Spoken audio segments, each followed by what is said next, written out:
Imagine this. You wake up in a room that looks exactly like your own. The light filters through the curtains with the same dull familiarity. Your phone is still on the nightstand. The same ceiling crack you've memorized out of boredom stares down at you. Nothing has changed, except for one thing. You feel it. A dull, smoldering burn deep within your chest. Not sharp, not crippling, just there, persistent, unexplained. You try to ignore it, stretch it out, brush your teeth like always. You just finally stopped distracting yourself long enough to feel it. And this is where the trap lies hidden, in a place most people never think to look. You were raised in a world that rewards performance and punishes presence. You were taught how to behave, not how to feel. From a young age, you were praised for being polite, not passionate, rewarded for being predictable, not present.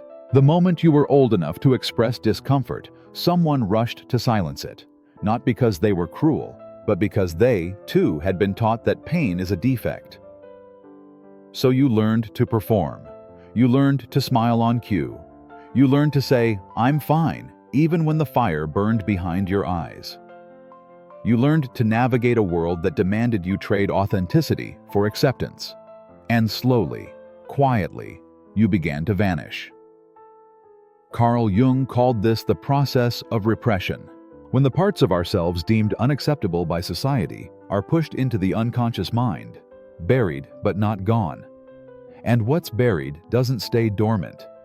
It mutates. It festers. It whispers to you in the quiet hours.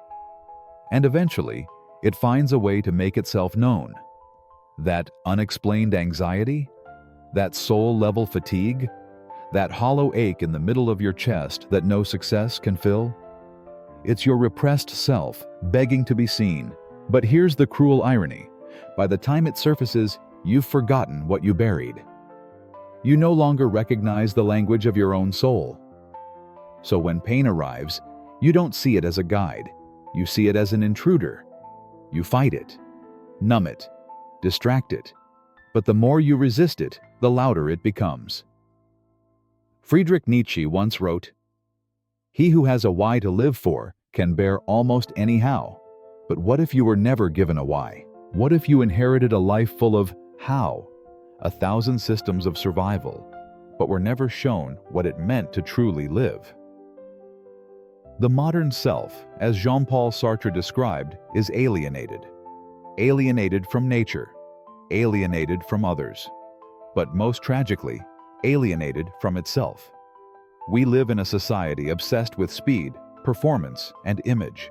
We've traded presence for productivity, depth for efficiency, connection for convenience. And in that trade, we've lost something essential, something ancient. That something is the soul, not in a religious sense, but in the deepest, most existential sense.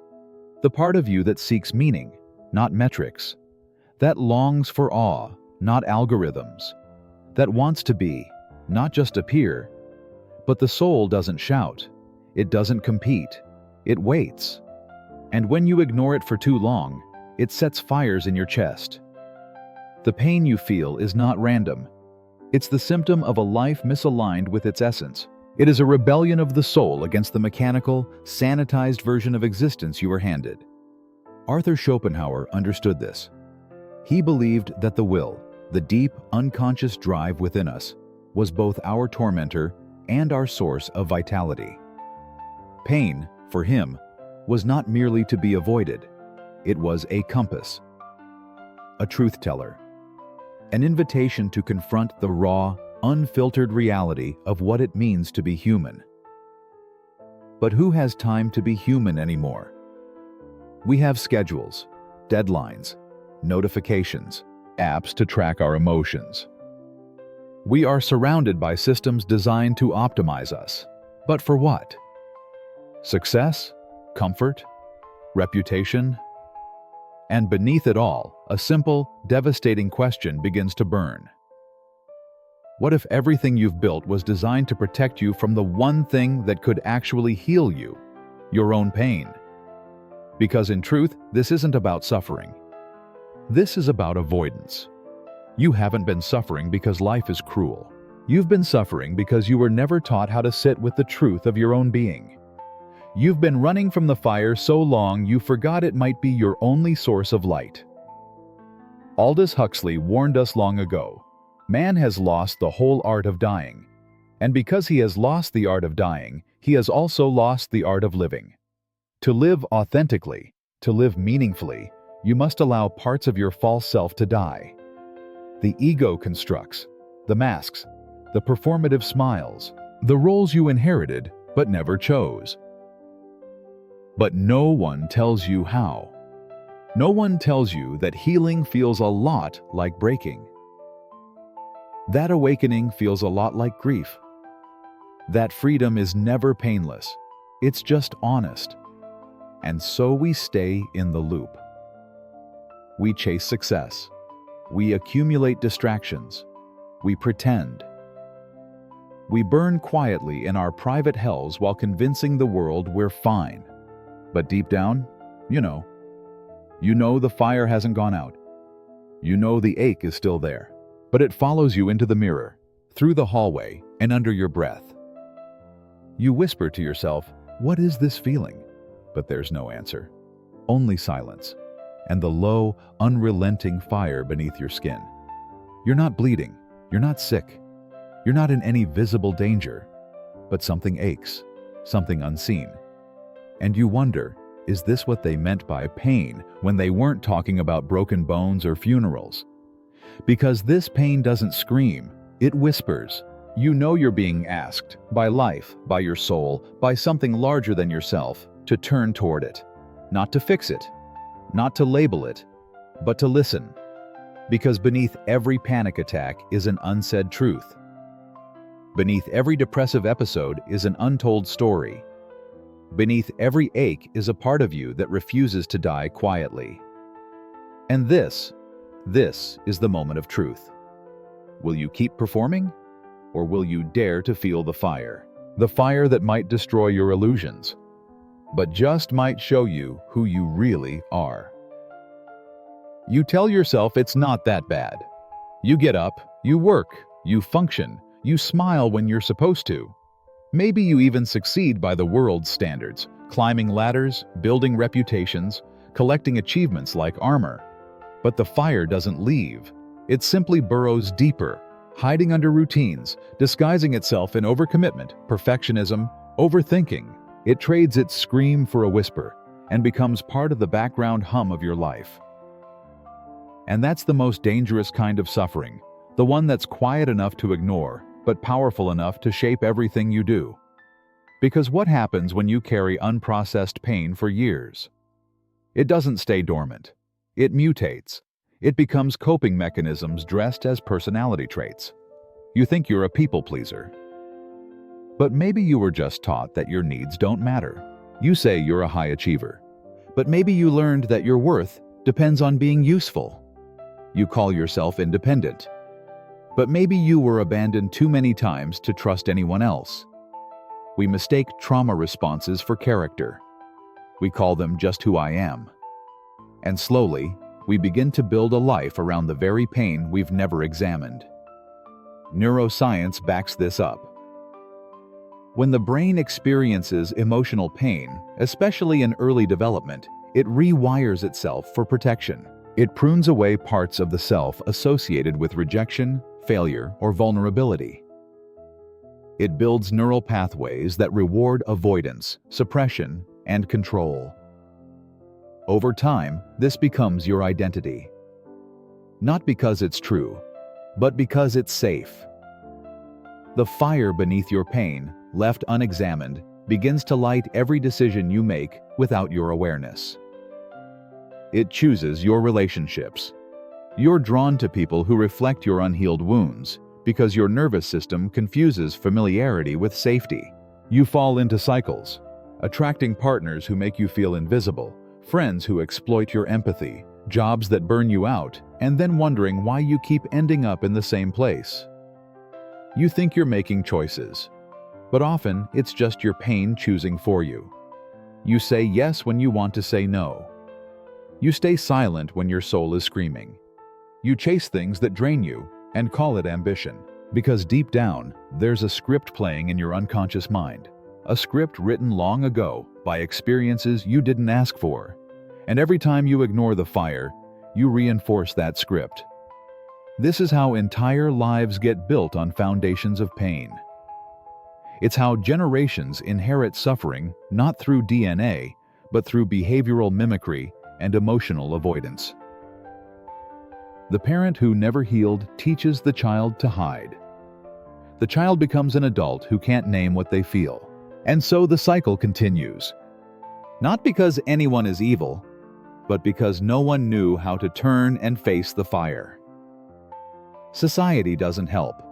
In fact, it rewards your avoidance. If you're numb, you're easy to sell to. If you're disconnected, you're easy to influence. If you're afraid, you're easy to control. The marketplace thrives on your ache. Every ad whispers that you're not enough, but if you buy this thing, follow this trend, optimize that routine, maybe you will be. And in the noise of it all, you forget that your soul never wanted more. It just wanted something real. Even spirituality has been commodified. We turn healing into a checklist. Meditation apps, gratitude journals, breathwork workshops. Not that these are wrong, but when used as escape, they become just another layer of distraction. Another mask. Because true healing isn't pretty. It doesn't happen in 21-day challenges or perfectly filtered Instagram posts. It happens when you stop pretending, when the grief hits you in a grocery store aisle, when the memory crashes through your chest like a wave, when you sit in the silence and finally hear what you've been running from your whole life. And that is terrifying. Because pain strips away illusions. It dismantles your roles, exposes your fears, and breaks the mirror you've been using to reflect a version of yourself the world will accept. But it also does something else, something more important. It gives you back your choice. It doesn't knock you over. It keeps you awake at 2 a.m., blinking into the dark. It's not dramatic enough for others to notice, but it lingers long enough to erode the edges of your identity, like water wearing down stone. It's the pain of waking up every day feeling off, but not knowing why, of wanting more but not being able to name it, of smiling at people while secretly resenting how effortlessly they seem to breathe. Once you see how deeply pain has shaped your behavior, you can choose differently. You can stop chasing approval. You can stop betraying yourself to belong. You can stop living in reaction to a world that never asked who you really are. But awareness is a double-edged sword. Because once you know, you can't unknow. Once you see the fire, you can't pretend it isn't there. And that's where most people turn back. They numb again, distract again, chase a new dream, a new person, a new project, anything but the stillness of that truth. You've been running from your own becoming. So ask yourself, how many of your dreams were born from fear rather than freedom? How much of your life is a reaction rather than a creation? How many versions of yourself have you buried just to make other people comfortable? And how long will you keep confusing pain with punishment instead of recognizing it for what it really is? A knock at the door of your own awakening. Because here's the final consequence, the one no one dares say aloud. If you refuse the fire long enough, it will consume you anyway. But instead of transforming you, it will harden you. Instead of liberating you, it will calcify around your heart, and you'll wake up one day surrounded by things you built to protect yourself, only to realize you've trapped yourself instead. And by then, it's not just about pain anymore. It's about time lost, years you'll never get back, connections you never made, truths you never spoke, a self you never fully lived. But it's not too late. Not yet, because the fire is still burning, and if you're still feeling, you're not finished. You're just beginning. There comes a moment, quiet, barely perceptible, when the ache no longer terrifies you. When you stop recoiling from the fire and, instead, sit beside it. It crackles in your chest, in your bones, behind your eyes. But for the first time, you don't run, you don't distract, you simply breathe and listen. That is the moment rebellion begins. Not with a scream, not with a grand gesture, but with a small defiant yes to your own inner world. A yes to presence. A yes to truth.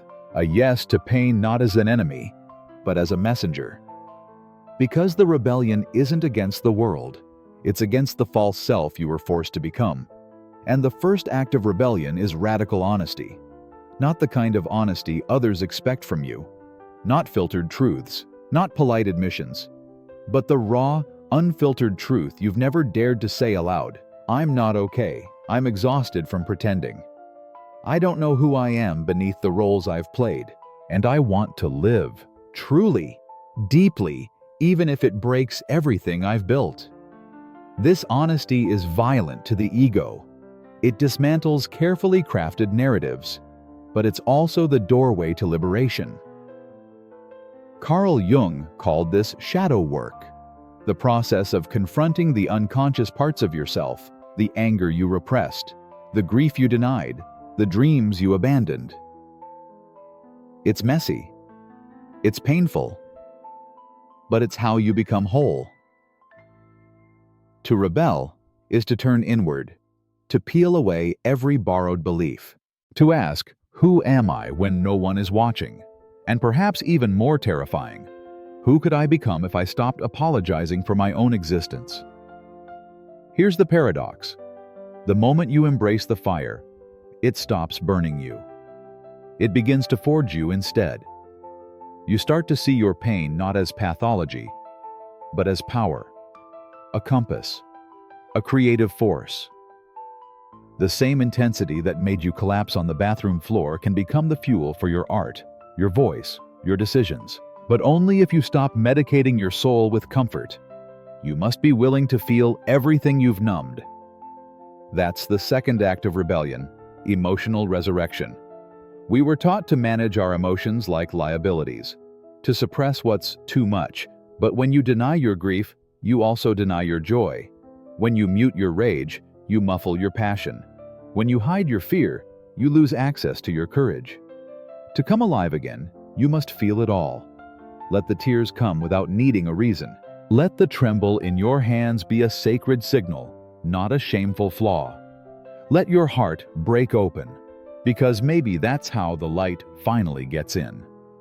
Jean-Paul Sartre warned that freedom is terrifying, because it means you can no longer blame your pain on systems, on fate, on other people. You must take ownership. You must step into the unknown without guarantees. But that is exactly what makes it holy. The third act of rebellion is radical responsibility, not self-blame, not guilt. And here's the paradox: no one prepares you for.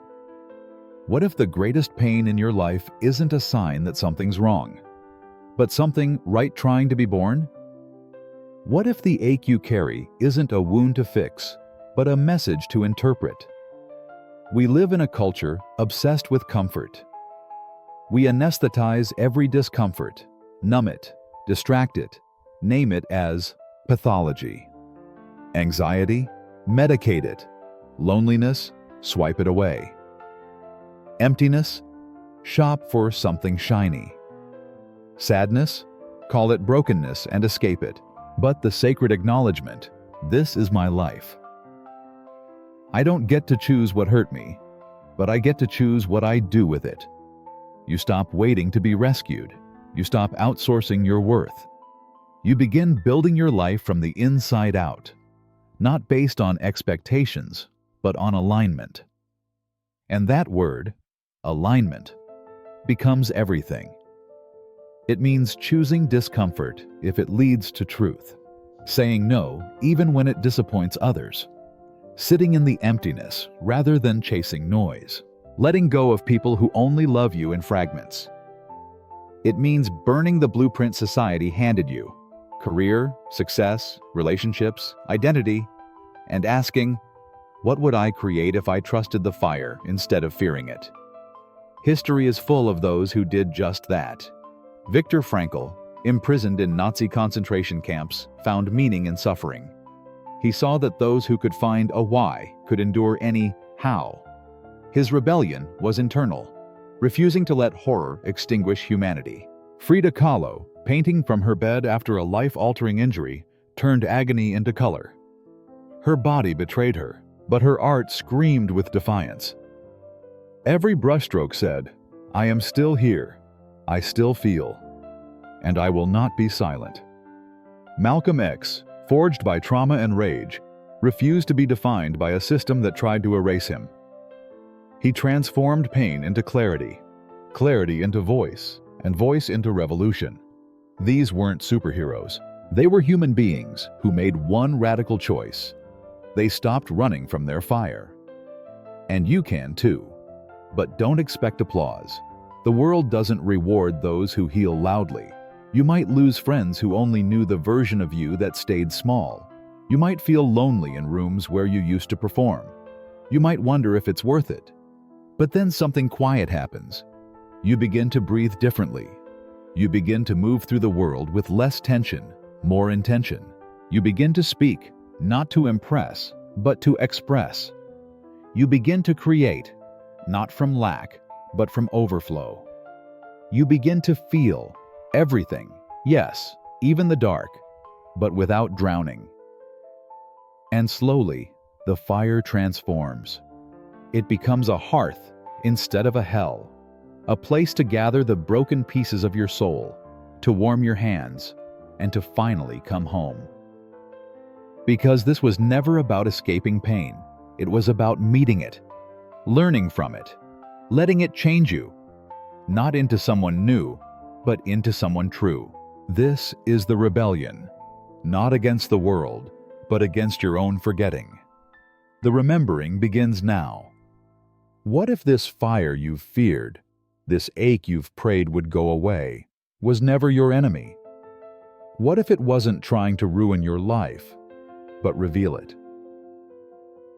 The greatest lie you were ever told is that pain is something to be fixed, that the ache in your soul is a malfunction.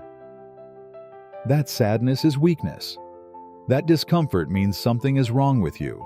But the ultimate truth, the one that unravels all others, is this: your pain is proof that you are still alive, and not just breathing, not just functioning. Alive in the deepest, most sacred sense. Because only something still living can feel. Numbness isn't peace. Numbness is death in disguise. The fire beneath your pain was never there to punish you. It was there to awaken you, to burn away the false identities you adopted just to survive, to dissolve the layers of performance, pleasing, and pretending, to strip you bare, not to shame you, but to set you free. And here, in this nakedness, in this raw and trembling state, you find the one thing you've been searching for all along: yourself. Not the self you became to be accepted, not the self you curated for success, but the self who was buried beneath years of abandonment, trauma, silence, and shame. The self who still dreams. The self who still weeps at beauty. The self who still aches for truth, for love, for belonging. Not the shallow version sold to you, but the real kind, the sacred kind. You spent years trying to escape pain, but the pain was trying to bring you home, home to your soul, home to your aliveness, home to the part of you that remembers who you were before the world told you who to be. And in this remembering, you begin to see clearly that every breakdown was a breakthrough in disguise, that every failure was a path correction toward something more true, that even the grief you thought would destroy you was teaching you how to feel deeply enough to love at all. Here is the paradox that no one wants to accept. Your deepest wound is also your greatest doorway. The part of you that broke is the part that feels. And the part that feels is the part that lives. And the part that lives is the only part that can love. So no, you are not broken. You are becoming honest. But what if? What if the discomfort isn't the problem? What if it's the evidence of something deeper, something sacred, smoldering inside you, trying to break through the surface of your carefully constructed life? Why does it hurt so much when nothing seems to be wrong? Why do you feel hollow when everything looks fine? Why does the smallest moment, a song, a scent, a memory, trigger waves of emotion you can't explain? And why, when you finally stop running, does the pain flare instead of fade? Becoming awake. Becoming whole, not by avoiding the fire, but by walking through it. And here is the most powerful realization of all. The fire is not outside you. It is you. It is your truth, your passion, your longing, your grief, your rage, your love, burning bright beneath every false layer you've worn. It is your soul demanding a voice. It is your body remembering what it means to be sacred.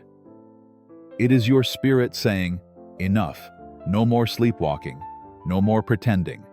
It's time to live." And now, there is no going back. Because once you've touched this fire, once you've seen the truth beneath your pain, you can never again betray yourself without consequence. Every lie you tell yourself will taste like ash. Every disconnection will feel like death. Every attempt to shrink will set off alarms in your chest. Because now you know. You know what it means to be real. You've glimpsed the holy in your hurt. You've seen that pain, far from being a flaw, was your most honest companion. That it never wanted to destroy you. It wanted to deliver you. Into yourself. Into your truth. Into your life.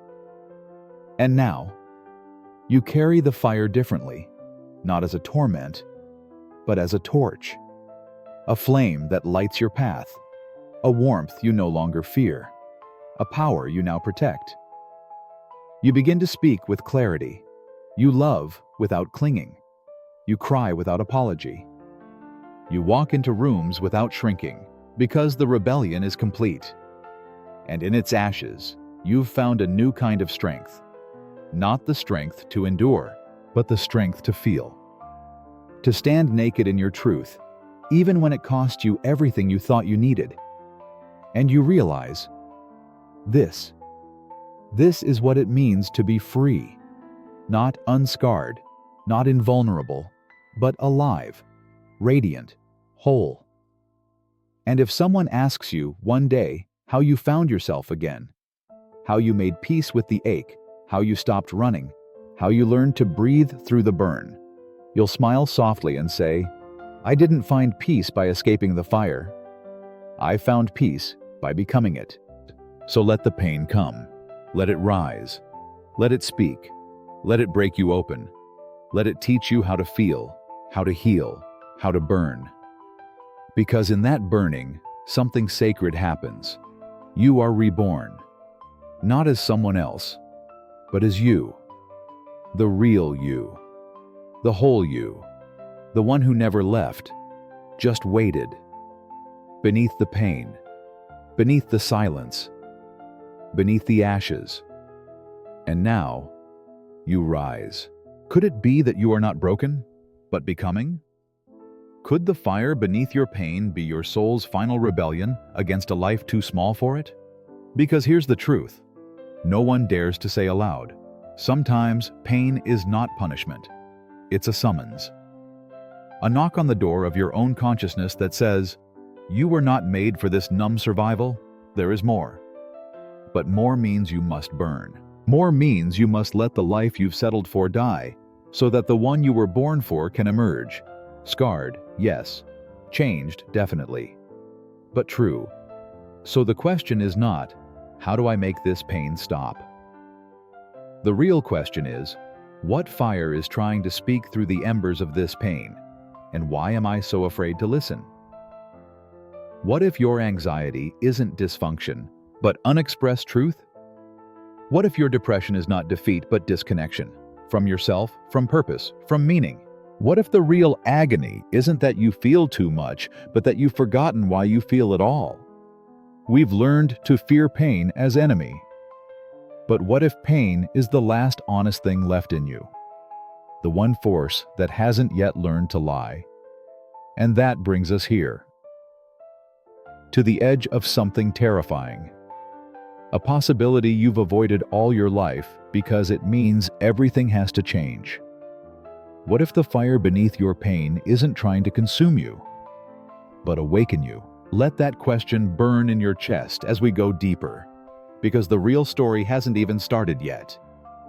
The fire beneath your pain didn't start yesterday. It wasn't lit by a single trauma or a moment of heartbreak. It's older than your memories, older even than your personality. It is the slow, invisible accumulation of every time you were told to be quiet when you wanted to scream, every time you laughed when you wanted to cry, every time you nodded yes while your soul whispered no. The pain isn't new.